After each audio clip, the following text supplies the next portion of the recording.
বিসমিল্লাহির রহমানির রহিম। আমার ছাত্রছাত্রীরা এবং আমার ভিউয়ার্স, আশা করি সবাই ভালো আছো। আজকে তোমাদের জন্য একটা ইন্টারেস্টিং বিষয়ে ক্লাস নেওয়ার চিন্তা করেছি।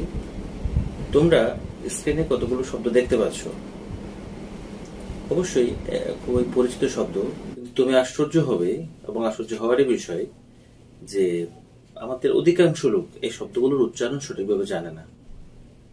অবশ্য আশ্চর্য হওয়ারই কথা। যেমন প্রথম যেই এগুলোকে ডাব্লিউএইচ ওয়ার্ড বলা হয়, ডাব্লিউএইচ ওয়ার্ডস গুলোর মধ্যে প্রথম যেটি, এটিকে আমরা কি উচ্চারণ, সঠিক উচ্চারণটা কি? এটা হচ্ছে উইচ, কিন্তু আমরা বলি হুইচ। চিন্তার বিষয়, এভাবে প্রত্যেকটা ডাব্লিউএইচ ওয়ার্ডের মধ্যে এই এইচ সাউন্ড, অর্থাৎ এইচ লেটারটি বা এইচ সাউন্ডটি উচ্চারিত হবে না।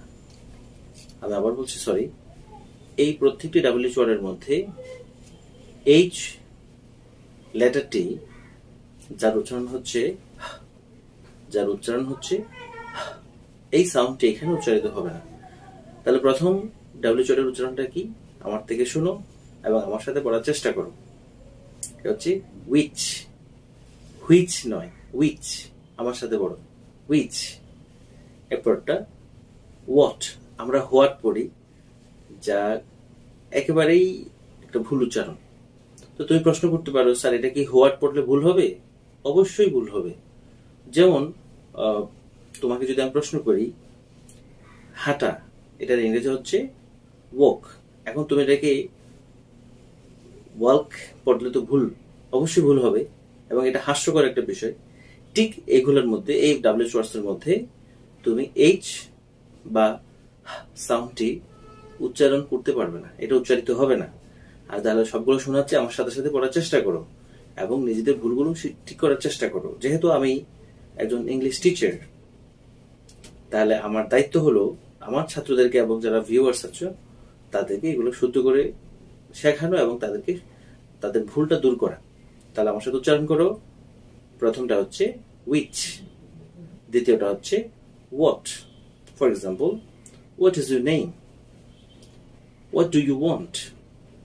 What do you want? Not what do you want. Next one, where? Where না, বলো where। আমার সাথে বলো where.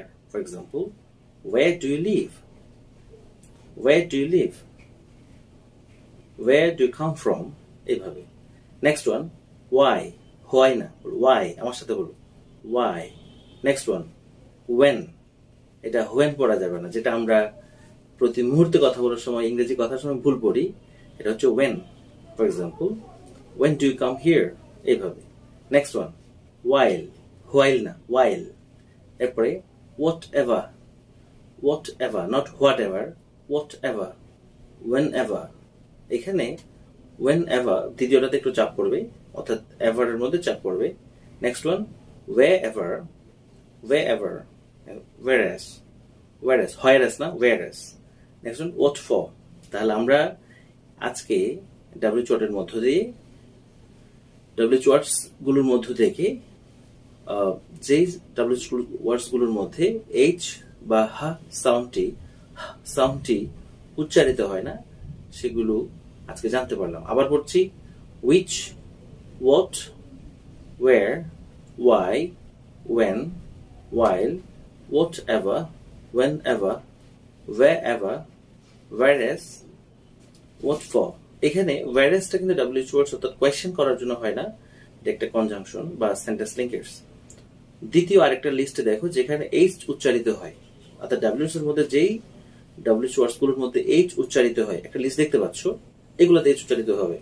যেমন হাউ, এখানে এইচ উচ্চারিত হবে হাউ। হু, এখানে এইচ উচ্চারিত হবে হুম, এইচ উচ্চারিত হবে হুজ। whoever, এখানে এইচ উচ্চারিত হবে whomever, এইচ উচ্চারিত হবে however। ওকে, তাহলে আমরা আজকে একটা ইন্টারেস্টিং বিষয় শিখতে পেরেছি, কোন কোন ডাব্লিউএইচ ওয়ার্ডস গুলোর মধ্যে এইচ উচ্চারিত হয় এবং কোন কোন ডাব্লিউএইচ ওয়ার্ডস গুলোর মধ্যে এইচ উচ্চারিত হয় না। ধন্যবাদ সবাইকে, আশা করি তোমাদের ভালো লেগেছে। তোমাদের জন্য এরকম আরো অনেক ভিডিও তৈরি করব। তোমাদের যে কাজটি করতে হবে, এটা শেয়ার করো এবং আরো লোককে জানতে দাও, কারণ এগুলো আমরা সবাই ভুল করি। ধন্যবাদ সবাইকে। তোমাদের প্যাল ভিডিওগুলোতে তোমাদেরকে স্বাগত।